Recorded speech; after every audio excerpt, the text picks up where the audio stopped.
Car Sindhu ખીણની સંસ્કૃતિ એક અનોખી નગર વ્યવસ્થા, પ્રાચીન વિશ્વનો પ્રથમ નાગરિક કેન્દ્રિત સમાજ, વ્યાપ અને ભૌગોલિક પ્રભુત્વ જે આ નકશામાં ખ્યાલ આવે છે.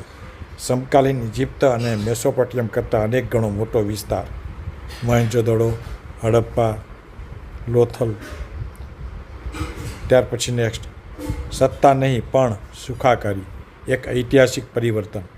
અન્ય પ્રાચીન સંસ્કૃતિઓ, રાજાશાહી, યુદ્ધ અને વિશાળ મંદિરોનું વર્ચસ્વ. સિંધુ ખીણ, જાહેર આરોગ્ય, સમાનતા અને વ્યાપાર પર કેન્દ્રિત આયોજન. એક એવો સમાજ જ્યાં શાસકો કરતાં નાગરિક વ્યવસ્થા વધુ મહત્ત્વની હતી. નગર આયોજન, ભૂમિતિ અને પ્રમાણીકરણ. જો અહીંયા ચિત્રો આપ્યા છે, ધ્યાનથી જુઓ. પકવેલી ઈંટોના સાર્વત્રિક ગુણોત્તર.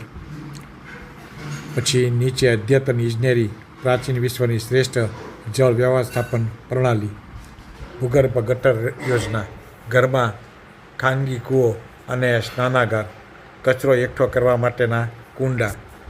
નેક્સ્ટ, સ્મારકો નહીં પણ જાહેર ઉપયોગિતાના બાંધકામ, મહાન સ્નાનાગાર મોહેંજો-દડો અને અનાજનો વિશાળ કોઠાર જે બાજુમાં બતાવવામાં આવ્યો છે. આર્થિક સમાનતા, ચોક્કસ વજન અને માપ. નીચે માપ આપ્યા છે, 1 કિલો 2 કિલો એ રીતના. સમગ્ર સામ્રાજ્યમાં વ્યાપાર માટે એક સમાન ધોરણો. વૈશ્વિક વેપાર, સિંધુથી મેસોપોટેમિયા સુધી. નિકાસ અને આયાત આપી છે, જુઓ. નિકાસમાં સુતરાઉ કાપડ, તાંબુ, હાથીદાંત. પછી આયાતની અંદર સોનું, ચાંદી અને લોથલ હતું. એ વિશ્વનું સૌથી મોટું ડાર્કયાર્ડ હતું.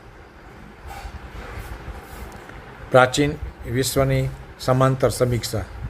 લક્ષણ, ઇજિપ્ત, મેસોપોટેમિયા અને સિંધુ ખીણ.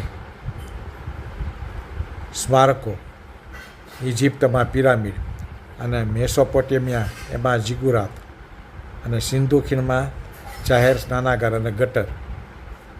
પછી યુદ્ધ શસ્ત્રો, ઇજિપ્તમાં વ્યાપક, મેસોપોટેમિયામાં વ્યાપક, સિંધુ ખીણમાં નહીવત.